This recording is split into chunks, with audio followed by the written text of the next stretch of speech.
Hey, y'all. Welcome to a special National Championship edition of the Live Deep Dive. I'm Paul. That guy's Ian. Make sure you like this video. Make sure you subscribe to the channel. Yeah, we're not talking much Texas today, but we are talking college football. And if you want to talk Texas, Inside Texas is the premier place to do that. Are we running a special right now? I don't know. Doesn't matter. Pay full. It's worth it. Ian, what's going on, man? I've learned that I will have a 4-day weekend with my children. They canceled school like yesterday for Tuesday Why? because of it's going to be cold or something. Texas and our intolerance for cold or like a mild breeze under 40 degrees is amazing. It was -4 when I woke up this morning and let my dog out to a nice blanket of white snow. So it's not -4 here. Not negative. Nor is it likely to be. All right. Well, we're going to have a deep dive talking about Ohio State and Notre Dame, the big game tonight. And we might be negative. We might also be positive, but we're not going to cancel anything. All right, Ian. Let's talk about this and what a clever way we're going to frame this. Ohio State offense versus Notre Dame defense. Boy, no one's ever thought about that angle. That's why we had to come in and do this show, because you knew you weren't going to get it anywhere else. That's right. Everyone's like, how do we compare these teams? Does their offense play the other team's offense? No. Their offense plays the defense. And at least we're not doing that. That's right. So, hey, if Notre Dame is to win this game, and they are currently 8.5-point dogs, if you look at Vegas, if they are to win this game, and there's nothing certain in sports or much else in life, ask the Detroit Lions. If they are to win this game, we probably think the Notre Dame defense is going to have to carry this game, and they're probably going to have to play a big role in imposing the style of how this game will be played. Elaborate and elucidate, Mr. Boyd.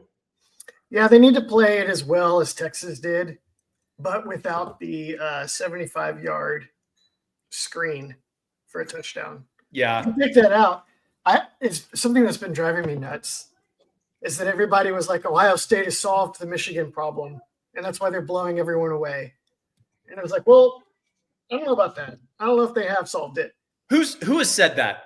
Everyone is saying it, Paul. No one on Inside Texas that is saying that, because they read our stuff, Ian. Good. But Good. Texas should have held Ohio State to 14 points. Yeah. Right. And I've seen a lot of Ohio State fans push back, and they're like, well, Texas, whatever. That's not going to happen again. It's solved. And it's like, no, your offense did a lot of nothing in that game. And I think that should be very concerning. I don't see any reason why Notre Dame wouldn't just copy the same strategy, which is to send safety brackets to Egbuka and Jeremiah Smith, and then take your chances with a light box. Well, a few things. So as we know, Texas is a zone-biased pass defense. They're good at zone. They have a pretty good feeling for it. And that's pretty refreshing after having watched several years of bad zone play. I think that was part of it, because if you watched that game plan, Ian, we didn't just outright double Jeremiah Smith at the snap of the football. They dropped the safety over the top a lot. Yes, and which is not exactly, like novel. Ohio State's seen that happen before, but also in the zones, people just sort of played with an awareness of him and where he was and shaded their coverage that way. And if we didn't just outright roll the coverage, which we did on most downs. Notre Dame is a predominant man-to-man coverage team. They have good corners. They're good at it. They have a safety, Xavier Watts, who's really good at covering over the top when they're in cover one. Are they going to be able to translate that man-to-man coverage to Ohio State's wide receivers if Ohio State just puts enough receivers out on the field? Yes. This is why Bill Belichick and Nick Saban love cover one, because you got 5 offensive skill players. You have 7 defensive backs if you rush 4. So you have 7 pass defenders. 7 pass defenders. So you have 2 extra guys. One, if you're in cover one is a post safety. You still have one extra guy. Normal cover one, you put that guy in the middle of the field, and he's a robber in the middle in the intermediate, or he's man-to-man on the tight end so that a linebacker doesn't have to be. But you can just have him bracket Jeremiah Smith with the corner from like eight yards deep, line up inside of him and say, corner, you can play outside. I'm helping you on anything inside by Smith. And then you're man-to-man everywhere else, and you have a post safety over the top who's going to concern himself with Igbuka on anything vertical in the middle of the field. So what is still playing man-to-man? You can still play all the things you normally want. And you can even alternate between that and then just playing like a 5-man rush with 6 in coverage. So if you get a little too predictable with that, isn't Ohio State eventually going to hit Emeka Egbuka or Tate outside the hashes on a 60-yard touchdown? They can try. Yeah. I mean, that's kind of what some of this game boils down to, is I think Notre Dame needs to adopt a pretty high-risk asymmetrical defensive game plan. They have to sort of just say, if Will Howard hits his shots today, we're in trouble. Yeah. And if he doesn't, this game gets real interesting, because now we're going to find out, can you run the ball on us? On that point, Ian, Notre Dame, Penn State ran the ball all over Notre Dame in the first half, sort of at will. And I think you saw the absence of Riley Mills there. Some of it was Notre Dame just not playing the run well, and they obviously cleaned that up. Some misdirection stuff. Can Ohio State line up against an honest or light box and grind them, or not just grind them, have Travion Henderson pop a 50-yarder? Maybe. Yeah, that's the fear, right? They could. I mean, I'd take my chances. I would play Watts like back, you know? Because what we've seen from Ohio State is if they don't get that 50-yard play, they don't win. Like that's the other narrative after the game that Ohio State fans have said is like, well, Texas didn't really play that good a defense. Ohio State just shot themselves in the foot with penalties, right? You've seen that a dozen times. Yeah. The same thing will happen if Ohio State takes away their big plays over the top and makes them earn it down the field. I just don't think I think they're still a little bit front runners in Columbus, and I don't think they are built for the championship rounds, so to speak. Yeah, I'm a big believer in my hypothesis that I floated before the Texas game, that not only did Ohio State actually fix their offense conceptually, but the novelty of their fixes and the fact that they were pretty far reaching, I think it legitimately took Tennessee and Oregon by surprise. They did not take us by surprise. We had a good game plan. Yeah. And I know people want to nitpick PK and the game plan and the game. We had a good game plan, and we did a good job. Yes. And there were a couple of things that could have gone our way, or the offense could have been a little more score-oriented, you know, first and goal on the one. That would have helped. But in any event, here's my concern, Ian. Notre Dame has been degraded by injuries. They've lost a key defensive tackle. They've lost some really important rotation guys at edge that were effectively 50-50 players for them. They're not very big up front either, by the way. And they have like one guy that's big. Yeah. And I'm kind of worrying, although I don't think Ohio State is a very good offensive line, and that was confirmed when we played them. I am worried that because of their threats on the exterior, I'm wondering if Ohio State can run the ball, not in the pound it inside zone, run the ball mistake they had against Michigan, right? Yeah. But I mean, run the ball successfully against light and honest boxes, which is the only time they should be running the ball. That's my concern for the Irish. And if they have to dedicate resources to the run at all, Jeremiah Smith or Egbuka are going over the top at some point. I don't know if Ohio State has resources, though, to run in a light box. Like a lot of their GT counter stuff was novel, and they would put like Smith in motion and have him as a backside toss option for Will Howard and stuff like that. That they threw that at Oregon, and Oregon was like, what is going on? It Yeah. just like completely fell apart. And then you go back and you watch it, and it's like Oregon didn't even play the simple counterplay properly because they were so discombobulated by Jeremiah Smith is in motion, GT counter. And I don't think that's going to happen against Notre Dame. I just think I can't imagine Ohio State has that much novel prepared for this game that they haven't already shown. Yeah, So they did their big retool back in December. Yeah. I feel like if you take that away, then they're going to have to default back to, well, they're a little small. Maybe we can just run inside zone down their throats. Oh, God. I don't know. We're going to find out.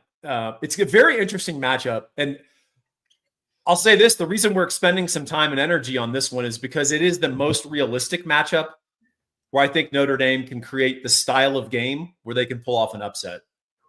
Yeah. Do you have any other parts of this matchup you want to explore before we move on? Well, I think we agree what it needs to look like is force Will Howard to hold the ball, expose the revamped offensive line, and create turnovers. If you're not seeing those things happen, then you're probably seeing bad things happen for the Irish. Well, let me add one little thing because we always ignore special teams. Notre Dame has arguably the best special teams and a very good special teams coach in the country. That their ability to score on special teams was absolutely paramount to their success this season. They led the FBS in non-offensive touchdowns.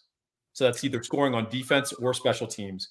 And of course, their kick return against Georgia was the knife that really put that game on ice because Notre Dame's offense did nothing against Georgia. If you watch that game, so I want to mention that the Notre Dame defense or their special teams, they've got to score.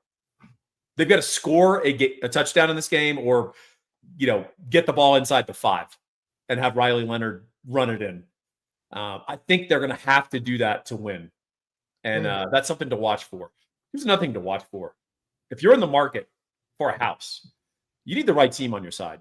You definitely need the right realtor. You definitely need the right mortgage guy. That's the part of this that people neglect. Hey, we're all online. We all can search Google for mortgage rates. We can do searches and look at all the different big banks and all that kind of stuff. What you need to do is start your search with one phone number. 832-557-1095 or go to mortgagesbygabe.com. Why? A devout Longhorn follower, really smart guy, law degree, over 20 years in the industry, and he's really good at this. He's a mortgage broker. He doesn't work for the big bank. He works for you. And that means he can shop your deal to 70 different lenders, get the best possible rate, the best possible terms that fit your financial situation. And he's just a good dude. He'll help you through the whole process. He doesn't view himself as just the mortgage guy. He's the guy that can help you solve problems in this process.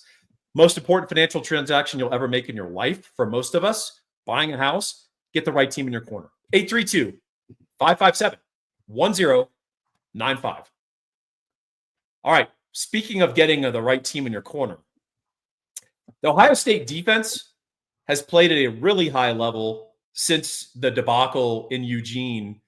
And unlike the Ohio State offense, which just revamped everything after Michigan and right before the playoff in those 3 weeks, which to their coaches, you have to really credit them for that, while also mocking them for not having this realization earlier.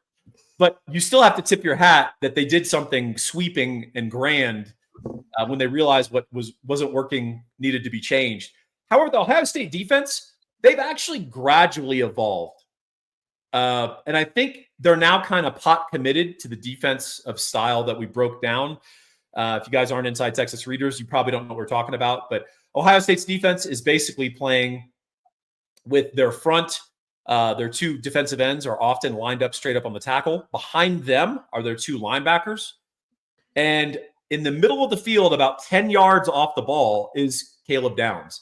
And he's playing as a de facto middle linebacker, post safety, quicker to the corner than your quarterback or running back on zone read, clean everything up guy. And he's been spectacular, and they've really committed to this defense. And it's a really hard and weird defense to solve in game. There are some things you can do to it, and actually Texas had left some nice breadcrumbs on how to solve it. I don't know if it's executable with Notre Dame's wide receiver personnel. Ian, how does the Notre Dame offense remain in the fight against this Ohio State defense? I wish I had written this on the Substack. I've previewed this a little at americaswargame.substack.com, but you had an idea on the phone when we were talking through this a little bit beforehand that my first thought is just run Riley Leonard a ton, right? But you look at that, and as good a solution as that is, you're not going to have a blocker on Caleb Downs, and then you're just counting on Riley Leonard picking up steady gains downhill against an unblocked Caleb Downs racing downhill. And that seems like not a sure thing, right? Yeah. Maybe you can get 3 yards at a time, but it feels like it's going to be 2 yards here, 0 yards here, 7 yards here. And it's not going to be consistent enough. Your idea was they need to have that tight end Mitchell Evans on options. They need to run the ball with tight end pass options and have him run into those safeties areas of responsibility, and then just give Riley Leonard multiple reads on those plays, which is totally within Mike Denbrock's offense. Like he's been doing that since what's his name back at Cincinnati? They did that all day long.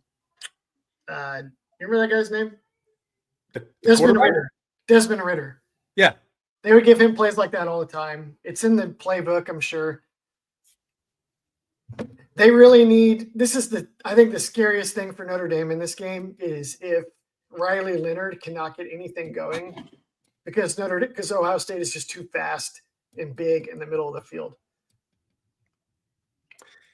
Yeah, the thing that struck me watching Notre Dame play Penn State is how bad the receiver cores were for the semifinalists. Messes up some of our theories on the importance of the wide receiver position in college football. But I guess if you maximize in a lot of other places, you can still have a pretty good football team. Yeah, well, Michigan did too. So, yeah, I mean, those guys got drafted at least. I don't know if anyone's beating down the door of Penn State or Notre Dame right now. Although I'll say this: if Ohio State's nickel falls on the ground, Jaden Greathouse will score. We know that now. That's guaranteed. So, hey, there's an element of that to any game and especially any contest, and that can happen. The interesting thing to me about the Notre Dame offense, unfortunately, and again, I think if Notre Dame was at full strength, this could be a really interesting game, and I think they'd be a very compelling underdog. But they're not at full strength. They're going to start Jagasaw at tackle, replacing a freshman who struggled against Penn State, as you'd expect. Jagasaw missed most of the year with a season-ending injury. And the truth is, the seasons are so long now that you can have a season-ending injury and play in the title game. You have enough time to recover. He's got a high potential. Notre Dame fans think highly of him. He's still a redshirt freshman without many snaps. And he's going to be facing one of two NFL defensive ends in Tumalau, or the name that shall not be said, the guy who scored the touchdown against us. Neither of those guys, I think, is as explosive as Abdul Carter from Penn State, but both are very good. Tumalau, however, is that how you say it? Tumalau? I think so. I don't know. I've heard it different ways. He had to play through that ankle deal. Yeah. Which swelled up the next night. So he may be even dicier in this game, depending on the severity of the injury. So that's one thing to watch. But then he who must not be named is a looming problem in this game. True. Also, Jeremiah Love has been banged up for Notre Dame. He's going to play. He's not 100%. I think he's going to just be a downhill runner, which he's good at, but that's not what makes him special. I don't think he can cut. I don't think he has that explosiveness that he typically does. And Ohio State is aware of this, and the way they structure their defense is pinching inside. I think that Notre Dame's going to struggle in their regular run game, like turn around, hand the ball off. I think all of their run game has to have some element of optionality if it's going to have any success.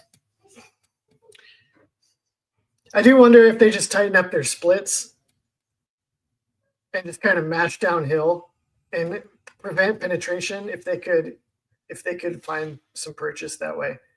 Especially because, like you've noted, Ohio State's linebackers, they just set them up to just run to the ball. Yeah. And they're both enormous and fast. They're both like edges in size and almost in skill set. And they blitz them all the time. But then they're also kind of like Anthony Hill in that if you double team and make them read and find the right place, they become they're not James Laurinaitis. Yeah, I think that's right. So the question is, can Jeremiah Love simulate some of the things Jaden Blue does? Probably not. He's not that nifty. Well, I mean, in the run game, but in the run game, no, I'm talking about the pass game where we really did hurt them. We did really hurt Ohio State throwing the ball to our running backs and tight end. I covered that in Inside Texas. I mean, our efficiency in that metric was really good. The question is, can Notre Dame simulate that? Maybe with Mitchell Evans at tight end. Yeah. Aeneas Williams is their best hope, the freshman. And he's kind of a Ramont Taylor-ish light type player, I guess. Not a true running back, not a true receiver. But I think anytime he's in the backfield, isn't this a telegraph that, hey, they're throwing it to this guy? I mean, yeah, but those linebackers are going to be so worried about Riley Leonard. I think that's partly why it works. Okay. Yeah, I mean, I'm not saying he's going to get the Marshall Faulk treatment, but I do think that that's a pretty obvious key. When that guy comes in the game and he lines up at running back, he's not in there to run power. He's in there to get the ball thrown to him. So I wonder if even Ohio State has a check to that, where they just, run their nickel out, and he picks him up.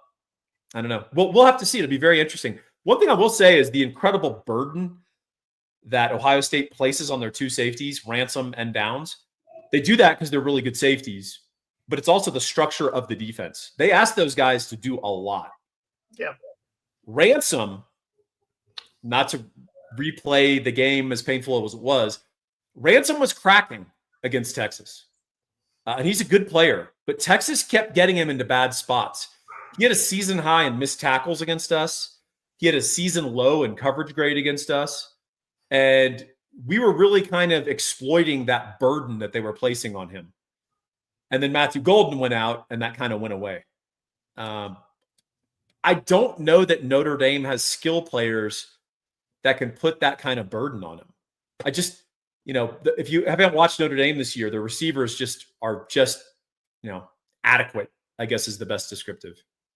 Yeah, Mitchell Evans leads the team in receptions. Yeah. Great house. It feels like he just kind of comes and goes. Right? He's a big, strong guy with good hands, but he's not a natural separator. Let's say that. Faison also. Very reliable hands. They do a lot of good work underneath when they snag balls that Leonard tosses their way on the move. But they're not going to whip a corner one-on-one outside. So you mentioned Ohio State. Perhaps the greatest hope for Notre Dame's defense is their ability to limit their explosives, because Ohio State probably doesn't have a great methodical offense. Yeah. What's Notre Dame's path to explosives on offense? That's not a great the nickel trips. I don't really have. You're suggesting this path is not paved? I mean, but in Notre Dame's defense, explosive plays is not what got them here. They've been methodical pounding all year. Let me push back on that in one instance. Okay. They have one of the most explosive running games in college football. Okay. In other words, they actually love Engineering Price to a slightly lesser extent, and then to some extent Riley Leonard. they drop 70-yard touchdown runs. And that's super helpful to an offense. I'm not saying it's an impossibility in this game. You can always block it up right, but it seems unlikely. And they're not very methodical if you can get them into third and long. Things sort of fall apart for the Irish. Yes. So the flip side too, like if we see Jeremiah Smith torching people early, running free, then it's like this is going to be bad for Notre Dame, right? Yeah. The flip side is if you see Jeremiah Love or Riley Leonard break off some early runs, then the Irish are going to shock the world, probably. Yeah, I think that's a pretty good diagnostic on how the game flow is going to go. A couple of players to call out just to watch. Notre Dame lost a really good cornerback early in the season in Ben Morrison. They kind of shrugged it off, to be honest. Amazing. And one of the guys that replaced him is a pretty talented but younger guy named Christian Gray. He is their field corner. See the Round Rock guy? I don't remember. I don't know their roster that encyclopedically. He's not a word. He's not. That's the Leonard Moore. Yeah, that's Leonard Moore, who's also played really well. But Christian Gray is a guy to watch for. When teams can ISO him up, you can hit big plays on him. And Georgia did that. So Georgia's not exactly an elite passing team with their receivers, Oregon or Stockton.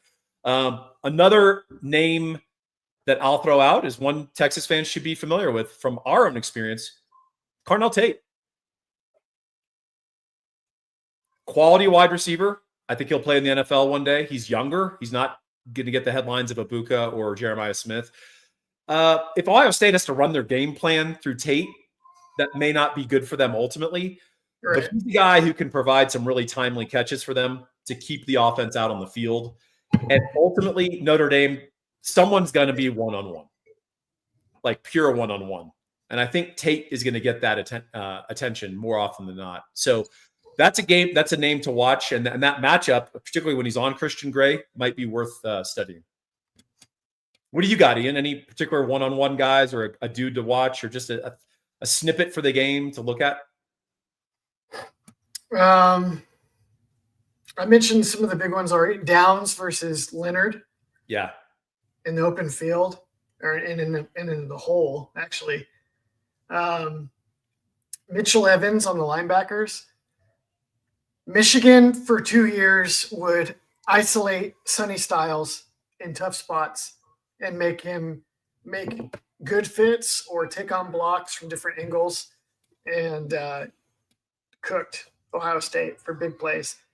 I think he's better and better, but they protect those guys so much. He's a 6'4", 235-pound converted safety. Yeah, it's funny. He's a converted safety who basically looks like an edge if you see him on the field.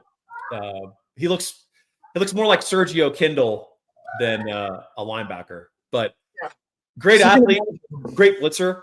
I'll say this, and this is going to sound so cowardly, but if you want to win this game and play the long game in this game, if you think like your defense can hold up if you're Notre Dame, just be a coward on 3rd and 7+. Like if there's an initial read and the receiver's wide open, throw him the ball by all means. Other than that, don't turn it over. Pull down the ball and take off running, Riley, because Ohio State's going to blitz the hell out of them on 3rd and long, and they're going to get there. Yep. Quarterback run, play action for the millionth time. Big in a game like this. Remember Trevor Lawrence beat Ohio State on some plays like that? Yeah. The classic quarterback draw, lead draw, pull up and throw to the running back. I will say Ohio State has a little better coaching now on the defensive side. Yeah. But Jim Knowles ain't bulletproof, but he's done a pretty good job with this defense. So, hey, Paul, as someone who bets, would you consider, what is it, like -8.5 now? Sorry? Is the point spread like 8.5 now? 8.5, yeah. You could find 9.5 if you like Notre Dame. Well, let's say you took Ohio State minus whatever the lowest you could get, but then also simultaneously bet Notre Dame on the money line. So your hedge is, I think Ohio State, I'm not worried about Ohio State winning narrowly. I think they're going to blow them out, or Notre Dame's going to impose their style. And then I don't want to bet against Marcus Freeman in a close game. Yeah, what you end up typically in those scenarios when you go across key numbers, Ian. Yeah, I don't know. No, I'm telling you. So if you think Notre Dame does have a chance, what's going to happen is Ohio State will win by 7, and you'll lose both bets. That's typically how it goes in those sort of key numbers where you try to be master of the universe and think it's going to be these two outcomes. And also, you're not getting paid enough on Ohio State blowing them out, if that makes sense. Yeah. To take that risk of the middle working against you. Typically in gambling, when you want a middle, it's when that's favorable. In other words, you have a winning bet on one side, a winning bet on the other, and then anything that happens in the middle, you win both. And that's something people can do. So, for example, I have Ohio State minus 6.5 because I bet on this game early before this game was even played. I bet hypothetical lines. There are people who will now bet the other side and hope that Ohio State wins by 7 and they win both bets. That can get a little too cute, but there's a lot of that in betting, and people can overthink their hedges. But what you're proposing is a good thought. But some of the key numbers in football, especially college football, 3.5, 7.5, that's happening within that range. So Ohio State could very much control the game, and it's 27-14 late, and Notre Dame goes down and scores a cheap touchdown. And now you've lost both bets. So that's the inherent risk of gambling, and I don't recommend any of you do it unless you're pretty good at it or you have a lot of disposable income. You know it's never a gamble? Nope. Our sponsor, Gabe Winslow, and Inside Texas, and this YouTube channel. Ian, any parting thoughts for these people? One more key matchup is the one I just mentioned, which is Marcus Freeman versus Ryan Day. Is this a psychological matchup, or is it X's and O's? Both. Okay. I think Ryan Day doesn't adjust as well in game. Freeman has that analyst right behind him that helps him with all the big game management decisions. Former PFF employee. That's right. Yeah. A lot of people are like, well, he's got that PFF guy. Freeman his knack for hiring people has been really stand out. Like their offensive line coach is terrific. He has that guy. He got Denbrock from LSU. I think if this game is close, I get really nervous with that Day versus Freeman matchup if I'm Ohio State. Yeah, you should be, because as Texas fans know, and I just have a hunch, if we had tied that game up and gone to deep water, I liked our chances of our defense getting a turnover or forcing a quick punt on that next possession. And who knows what would have happened even in overtime. But alas, it did not happen. So we're previewing other teams. But the good news is Texas football ain't going anywhere. If you want to go to the best place to read about it, go to Inside Texas. If you want to come to the best place to watch and talk about it, come here. Thanks, y'all. Really appreciate it. This has been the live deep dive for Ian Boyd and Paul Wadlington. Hook 'em.